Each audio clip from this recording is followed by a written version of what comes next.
CBSE black ఉంటుంది, నేను branch, ఇంకా అలానే మెయిన్ బ్రాంచ్ కూడా ఉంటుంది. సో నాకు నచ్చిన క్యారెక్టర్ అంటే మా డైరెక్టర్ సార్.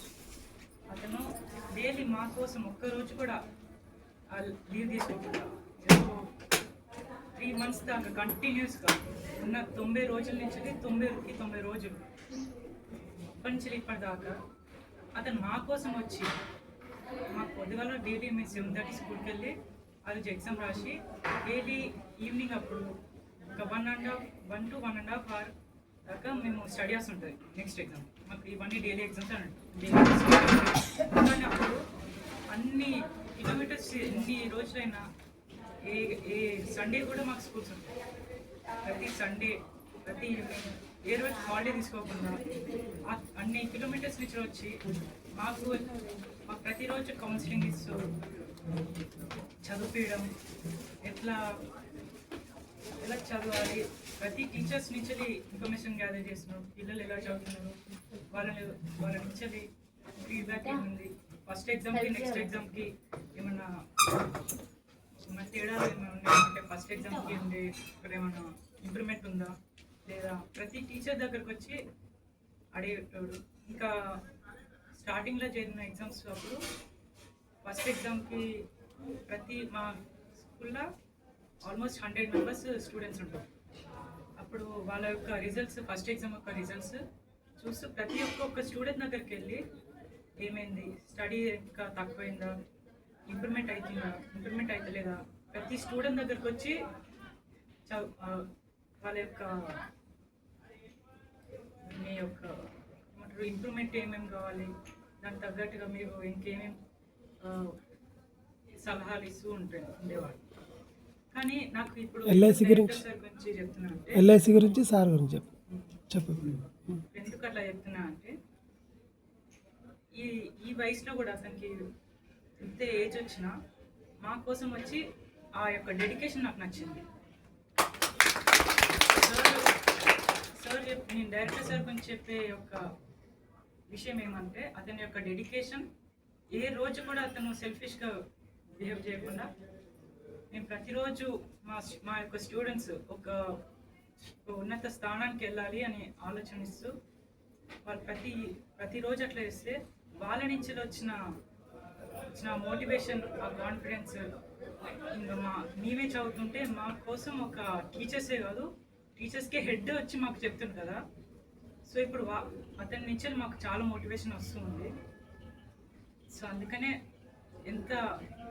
ఎప్పుడైనా అతని యొక్క ఏజ్కి అతను చేయకపోవచ్చేమో, వీళ్ళ స్టూడెంట్స్కి అయితే నెలకి 2-3 రోజులు అట్లా వచ్చి చెప్పి వెళ్ళొచ్చు. కానీ అతను రోజు ఏ రోజైనా ఈరోజు చెప్తే నెక్స్ట్ డే స్టూడెంట్స్ మోటివేషన్ తగ్గుతుందేమో, ఈరోజు చెప్తే రేపటి దాకా ఉండి ఎల్లుండి ఎట్లా మర్చిపోతారేమో, మీరు రోజు వచ్చి చెప్తూనే ఉన్నాడు.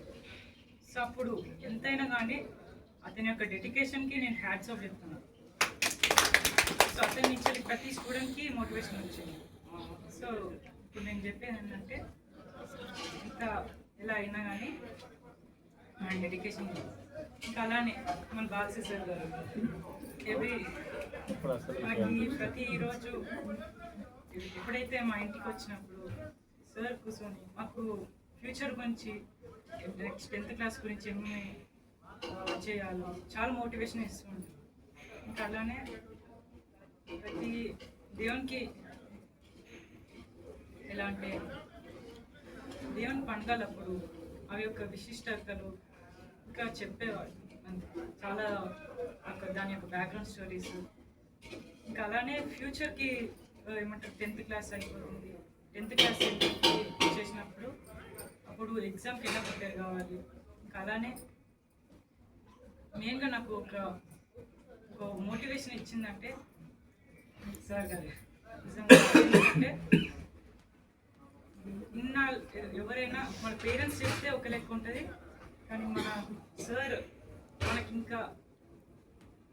ఇంకా దగ్గర అవుతూ మనకి ఇంకేమేమి చేయాలో అన్ని సలహాలు ఇస్తూ ఉంది. నాకు అవి చాలా ఎల్ఐసి గురించి question. Do you describe something about Vivekananda? Vivekananda is an Indian ma'am. అతను చికాగోకి వెళ్ళి మన భారతదేశ యొక్క సాంప్రదాయాలు, ఇంకా మన భారతదేశం యొక్క గొప్పతనం అని చెప్తూ ఉండేవాడు. అంతవరకు వివేకానంద గురించి ఒక స్టోరీ గుర్తొచ్చింది. అతను ఏ సిచ్యువేషన్లో అయినా ఆ యొక్క ఇన్స్టెంట్లో దాని యొక్క పరిష్కారం కనిపెట్టేవాడు. ఎలా అంటే, ఫస్ట్ వివేకానంద వేరే కంట్రీకి ఉన్నప్పుడు అన్ని కంట్రీ యొక్క పుణ్య గ్రంథాలు మనది భగవద్గీత, వేరే కంట్రీ బైబుల్, అవన్నీ ఇట్లా బుక్స్ ఆర్డర్ వైజ్గా పెడితే ఇది మన భగవద్గీత బుక్ని కింద పెట్టి వాళ్ళ యొక్క బైబిల్ని అన్నింటిలోనే టాప్ ప్లేస్లో పెట్టి, సో అప్పుడు పెడితే అప్పుడు వివేకానంద తెచ్చి, చూడండి మీ యొక్క భగవద్గీత అన్నాక నేను ఇంత కింద ఉందో నేను, అయితే మా బైబిల్ ఇంత పైన ఉంది అని చెప్తే, అప్పుడు మీరు ఏం కాదు, మీరు పెట్టిన ప్లేస్ కరెక్టే, ఒకవేళ ఆ భగవద్గీతను తీసేస్తే ఈ పుస్తకాలన్నీ కింద పడతాయి కదా, సో మా యొక్క ఇండియానే ఒక బేస్మెంట్ లెక్క మేము మీ అందరిది చూస్తున్నాం అన్నట్టు ఆ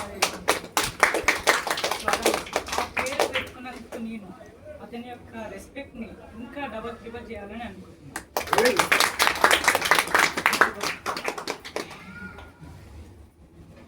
అంత గొప్ప వివేకానంద అంటే అతను జీవించింది కొద్ది కాలమైనా ఒక మనిషి పూర్తి నిండు 100 ఏళ్ళు ఆయుష్ ఉన్నప్పుడు ఎన్నిగానో ఎక్స్పీరియన్స్ అవుతారో, వాళ్ళు ఎంత ఇన్ఫర్మేషన్ గ్యాదర్ చేస్తారో, అంత చిన్న వయసులో ఉన్నప్పుడే అతను అన్ని భారతదేశానికి కాకుండా విదేశాలకు కూడా ఎన్నో గొప్పతనాలు, ఎన్నో స్పిరిచువల్ సంబంధించిన విషయాలు, మోటివేషన్స్, ఇన్స్పిరేషన్స్, ఇంకా అట్లనే వివేకానంద చికాగోలో ఉన్నప్పుడు వాళ్ళు ఉండే అన్ని కంట్రీల నుంచి వాళ్ళ యొక్క దేశం గురించి చెప్పాలనుకుంటే ప్రతిసారి అతనికి లాస్ట్ స్పీచ్ ఇచ్చే ఛాన్స్ ఇస్తారు. ఎందుకంటే ఒకవేళ వివేకానంద స్పీచ్ కోసం అందరు వెయిట్ చేస్తారు. అతను వివేకానంద స్పీచ్ మిడిల్ అయినా ఫస్ట్ అయినా పెడితే అతని స్పీచ్ వినేసి అందరు వెళ్ళేవారు. అతని స్పీచ్ కోసం వేరే కంట్రీల వాళ్ళే అతని కోసం వెయిట్ చేస్తున్నారు. సో మన కంట్రీ ఏంటి, వేరే కంట్రీ వాళ్ళు కూడా మన వివేకానంద కోసం వాళ్ళు వెయిట్ చేస్తున్నారంటే అతను ఇంకా ఏ రేంజ్లో అతను మనకి ఎంత ఇన్ఫర్మేషన్ ఇచ్చిండు, ఎంత ఇలా మోటివేషన్ ఇచ్చిండు, వీళ్ళకి ఇలా ప్రజల మనసును ఎలా దోచుకుందో అన్నట్టు అతని నుంచి తెలుస్తుంది. సో అతని యొక్క తెలివివంతం, అతని యొక్క ఆలోచన అని నాకు బాగా నచ్చింది. Okay, hearty congrats, Amma. Very nice.